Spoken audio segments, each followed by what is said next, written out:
I am surrounded by props for this video, so let's see how this goes.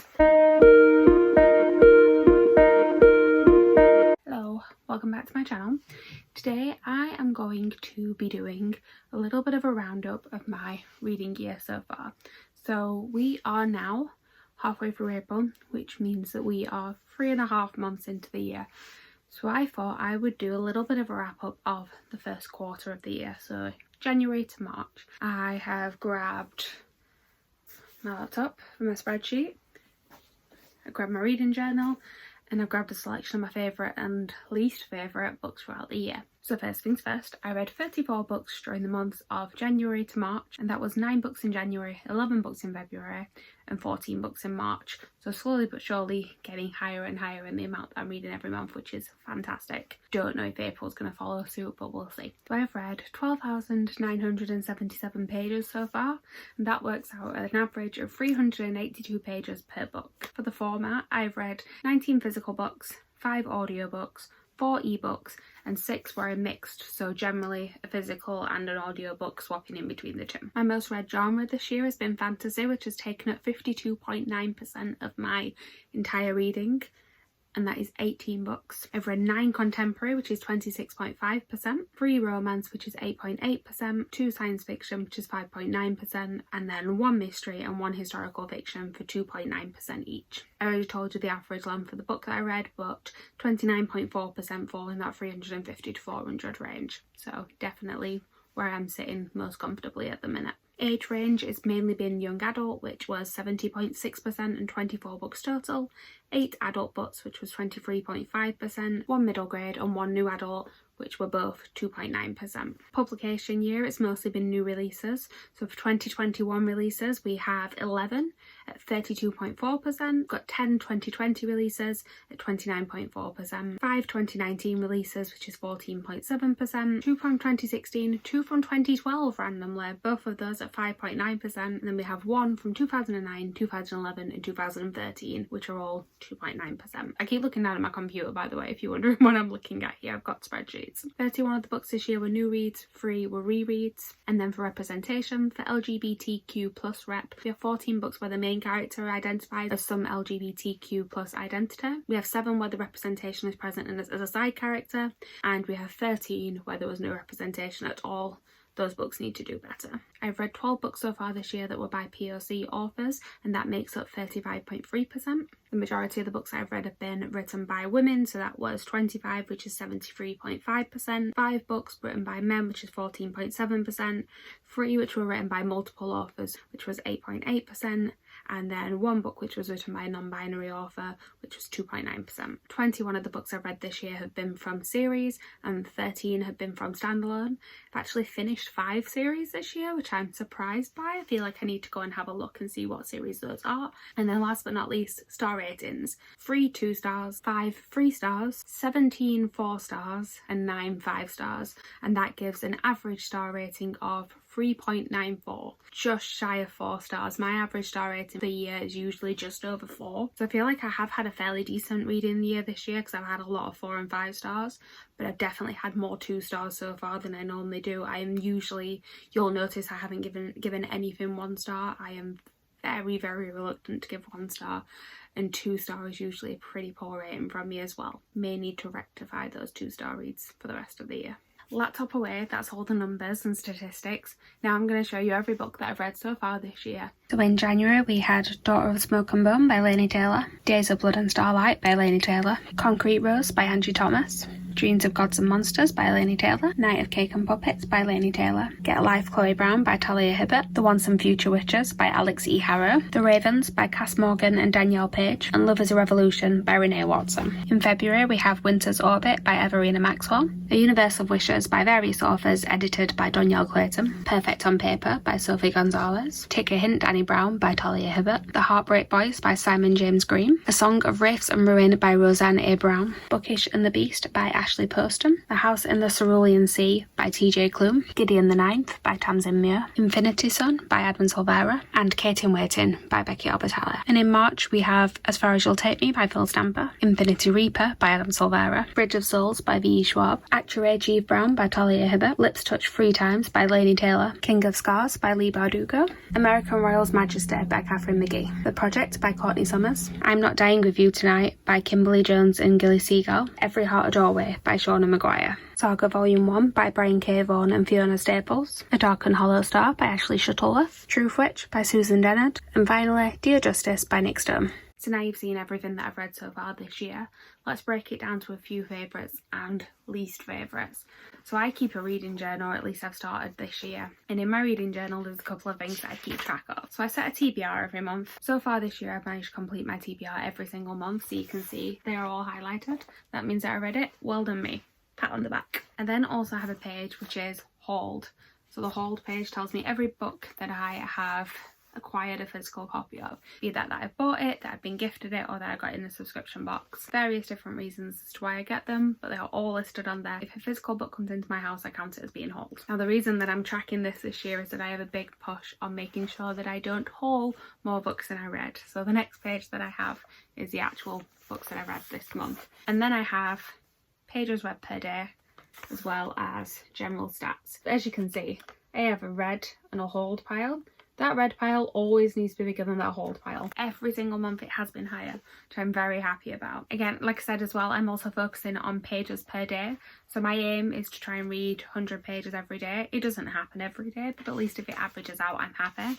So in January, I read an average of 133 pages per day. In February, it went up to 142.4 pages per day. And in March, it was 158 pages per day. So I'm very happy with that. I'm definitely reading more than I ever did before. In terms of my reading goals for this year, I have 2 different challenges. So I have a Goodreads challenge, which is 52 books per year. I set it as the same every single year. My aim is to read a book a week. I think that's a nice standard goal that I hope I will be able to reach. I do have a stretch goal. My stretch goal is to read 100 books. And this one, although I am actually very behind on colouring it in, I colour in every time I read a book, and hopefully by the end of the year all of these will be coloured. So if I'm trying to read 100 books this year, does that mean that I'm on track? Yes it does, because we are a quarter of the way through the year, which is 25%. I've read 34 books out of 100, which if my maths is correct, that means I have read 34% towards my goal. So I'm definitely on track, which I'm, again, very excited about. I read more than I normally do last year, but I've kind of put a lot of that down to everything that was happening. And yes, I know that everything is still happening out there in the world. Slowly but surely things are starting to open up a little bit more. I'm also working a lot more than I was last year, which means that my reading could have suffered. But somehow I'm still managing to read, which is great because I'm actually ahead of where I was this time last year. So I might even be able to beat that 100% goal. Fingers crossed. So last but not least, let's talk through some favourites and some least favourites. To the end of every month in my reading journal, I write down what my favourite and my least favourite book of that month is. I'm going to do those first, and then I'll just give you a general top 5 as well, because there's a couple of honourable mentions in here. So in January, we're going to start with a negative. My least favourite book of the month, I'm going to insert a picture of here because it was actually an arc that I read, and that was Love is a Revolution by Renee Watson. I own some other Renee Watson books that I haven't read yet. I had this one as an arc, so I thought I'd pick this up first, and unfortunately I didn't love it. I did like some of the writing style in there, but I found that the plot was a little bit non-existent, so it didn't keep me entertained enough throughout, and also didn't particularly like the main character. I don't always need likeable main characters, but for the type of story this was, I felt like I was supposed to be rooting for her, and she did a lot of questionable things, kind of lied to everybody, but then got mad when other people were kind of standing up for what they believe in, and I just didn't get along with it. I will give her another chance, but just not a book for me. And I have heard a few mixed reviews about this one as well, so I don't think I'm the only person who hasn't really gelled with this one very much. Now on a more positive note, my favourite book of January, Dora Smoke and Bone by Laini Taylor. I do not know why it took me so long to pick this book up. I bought this book in a charity shop about 5 years ago. I bought the whole trilogy because they were £2 each and they were hardcovers, and I'd heard good things about it but never picked it up myself. And then I read Strange the Dreamer before I ever got around to reading this, and I love Strange the Dreamer. It's one of my favourite books, and yet I still didn't pick this up. And then the Do Sab Along happened, and Maddie from Book Browsing Blog was hosting the Do Sab Along, and I thought, you know what? I want to join in. So I read this at the beginning of the year. I actually binge read the entire series, and to be honest, the entire series should probably be counted as my favourite book for January because I read them all in 1 month. I just adored this book. It follows the story of an angel and a devil who fell in love. It did not end well. That's all the premise you really need to know. It's so good. Please read it if you haven't already. And also read Strange the Dreamer. The Dos Abalonga's finished, but they are doing the Strange Along now. The live show for that I believe is either at the end of this month or the beginning of next month. And I, for one, can't wait to join in and talk about all things Laini Taylor. I love her writing so much. I'm very happy I picked this one up. On to February. Again, we're going to start with the negative. And this one pains me. My least favourite book in February was Gideon the Ninth by Tamsin Muir. Now, I wanted to love this book so much because there's people whose tastes I really trust who love this book, and I could not stand it. Like, I didn't understand it, which I don't have trouble following along with books, but I just felt like I was thrown in. I don't know what this world was. I still don't know if it's supposed to be fantasy or if it's supposed to be some weird futuristic world. I just don't know. And I ended up listening to the audiobook, hoping that that'd bring me into it a little bit more. And then by the end of it, I was just listening to it on the quickest speed that I could understand the words because I just wanted it to be over. But then I still gave it 2 stars because by the end of it, I was sort of like, the very end ended up leaving me like, it got quite fast paced. And I was like, I don't know what's happening, but it's fun. But then I thought back and I'm like, no, that's not a good enough reason to say that this book was good, because I just didn't. Yeah.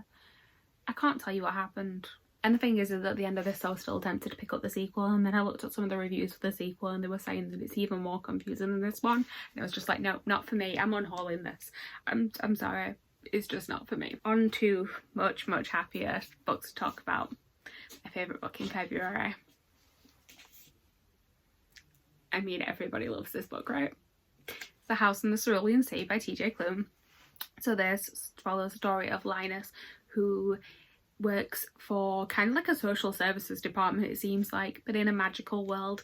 So it's in a world where some people have magical abilities, and children with magical abilities are kind of put into a children's home, and he is inspecting one of those children's homes. And then I'm just going to leave it at that. It's got an adorable love story, it's got some fun magical powers, it's got a lot of found family vibes in there. It's so good. It's really whimsical. It's kind of everything I want a Miss Peregrine's Home for Peculiar Children to be, because when I first heard the story of this, that's what I thought. I was like, okay, that sounds like an adult Miss Peregrine's. I didn't get along with Miss Peregrine's that much because I just felt like the story itself didn't quite work for me, whereas this one, no, I loved it. Yes, read it. I'm not saying anything else, just read it. And my least favourite book that I read in March was American Royals Majesty by Catherine McGee. Now, I mean, look at this cover. No one really expects to go into this book thinking that it's going to be some literary masterpiece, and I didn't. The reason this is my least favourite book is actually that it was my most disappointing book. I knew going into it that it was fun, it was fun, it was a bit trashy, it wasn't going to be the best writing in the world, but it should have been enjoyable. I read the first book in the series last year and I did really enjoy it, and then this one just... Okay, slight spoilers here, but every single love story that was set up in the first book ended on not so great of a note at the end of the first book because drama. So I was expecting, because I knew this was the end of the series, I was expecting this to be like a nice, them all getting back together, there'd be some, like I said, drama along the way, but it had all end fine. Within, like, it's told from multiple perspectives, within the first chapter of each perspective, the love story that you've spent time getting to know in the first book, just forget about it. Move on. Doesn't matter. Why? Why did I spend time getting invested in these characters? I don't get it. It wasn't a bad book. It wasn't written any worse than the first one was. It just didn't make sense, because why? Why get me invested to then just say, no, fine, moving on? I don't understand it. It still irritates me. And then for my favourite book of this month, I don't have, because I read it as an ebook, but it is Every Heart a Doorway by Shauna Maguire. Again, why did I take so long to read this series? I picked this book up because I was participating in Bookopoly and I wanted something fairly short that fit a couple of the prompts from the dice rolls, and oh my god, it was just so good. So Every Heart a Doorway, for anyone that doesn't know, is part of the Wayward Children series, which kind of again has a little bit of Cerulean Sea, Miss Peregrine type vibe. So it's set in a school for children who have been to various different realities. So it's kind of like when you've got characters that have been to Wonderland or Narnia or all these various different portal fantasies, and it's what happens to them when they get back, when they're sort of just left stranded in our world. There are, I believe, 6 books so far. Each book is a completely different story, but so you can read them out of order if you want to, although some of the threads do kind of come back around. So I believe there are some books that you can't read without reading the others. From what I know of it as well, the odd numbered books are generally set in our world and the even numbered books are set in the portal fantasies themselves. I haven't read any of the others yet, so I haven't read any of the actual portal fantasy ones, but I'm very excited to do it. Shauna Maguire's writing was amazing. I've never read any of their works before, so I was very excited to try it, and I loved it. There's something about sort of, I mean, my 3 favourites of each month have all been quite whimsical writing, and I feel like I've just found my element with that this year. So yeah, so far definitely a great reading year. So let's just finish off on a high actually. I'm going to tell you my top 5. Spoiler alert, you've already heard 3 of them, but 2 extras, just some honourable mentions. Running at number 5 we have another insert picture here, Kate in Waiting by Becky Albertalli. Now, I got this one as an ARC. I am going to say that I am quite biased. I absolutely love Becky Albertalli's writing. Some of her stories have had quite a personal impact on me. Kind of read them at the perfect time, so they've stuck with me for various different reasons. In terms of the writing style, like a lot of the other ones on this list are more sort of like lyrical writing and things like that, so they might technically be better written. That doesn't matter for me. I base my ratings and things like that on enjoyment a lot of the times, and her stories I just really very much enjoy. And this one in particular, a lot of it was sort of like a love letter to musical theatre. The main character Kate was really nice, was really lovely to read from. I flew through this book. I have a physical copy coming when it's released in a couple of weeks, and I can't wait to read it again. I should mention actually, yeah, I got an ARC of this. I don't know how I applied for it on NetGalley thinking I wasn't going to get it all, and suddenly it appeared, and I'm like, yes, I'm dropping everything and reading this now. So please buy it when it comes out if you are interested. It's a good read. If you like Becky Albertalli's other works, I do think that you will also enjoy this one because it's definitely up there. In terms of my personal enjoyment of books that she's wrote on her own, not the co-written ones, for me it's probably Simon, Kate in Waiting and Upsider together, and then Leah down here. I do enjoy Leah, but yeah, nothing beats Simon. But this one's definitely in that middle fact of Upside of Unrequired. Ooh, also that's getting an adaptation apparently, and I am very excited. Moving on, from number 4 slot, Concrete Rose by Angie Thomas. I am a massive fan of Angie Thomas's writing, so this is her 3rd novel, and it is a prequel to The Hate You Give. Also, this one took me a little bit longer than I thought to get into. Maverick, who is Star's dad from The Hate You Give, is the main character in this one, but as a teenager, and the way that it's written is how he would speak, so it took me a little bit of time just to get his voice in my head, but once I did, I absolutely loved it. A little bit quieter, I'd say, than some of her other books. While it is dealing with quite a lot of heavy issues, it's not all about that. There is also just this young boy living life, and I really appreciated that. I really appreciated being able to see into his world. I also, God, this is classed as historical fiction and it's set in the late 90s, which really sort of disturbs me because I was alive during this time and it's classed as historical fiction. How is that a thing? Yeah, so a lot of the references were like references from my childhood, and I was just, yeah, that confused me to no end. But if you're a fan of Angie Thomas's writing, I do recommend that you pick up Concrete Rose. If you love The Hate You Give but you're not sure if you want to pick this one up, I do recommend it. It is very, very good read. I will read anything that Angie Thomas writes. Apparently she's writing a middle grade fantasy next. Yes, please, I am here for that. I'm not going to talk too much about my top 3. I'm just going to put them in an order. So, number 3, Every Heart a Doorway by Shauna Maguire. Number 2, House in the Cerulean Sea by TJ Klune. And my number 1 book of the year, my number 1 series of the year, because really it's all of them, Daughter, Smoke and Burn. I just love it so much. Laini Taylor, just anything Laini Taylor writes I'm going to read from now on. Thank you for watching this long rambly video. I hope that you sort of learnt a little bit more about the types of books that I read, because you've seen everything I've read so far this year. I'll be back in sort of a few months' time with my second quarter of the year wrap up. And yeah, like, comment, all that good stuff underneath. Thank you for watching. I'm trying to get into an upload schedule, so this video should be going up on Saturday and hopefully there should be another one on Wednesday. We might have a bonus one in between, but Saturdays and Wednesdays is what I'm committing to at the minute. So I'll see you on Wednesday. Thank you for watching. Bye.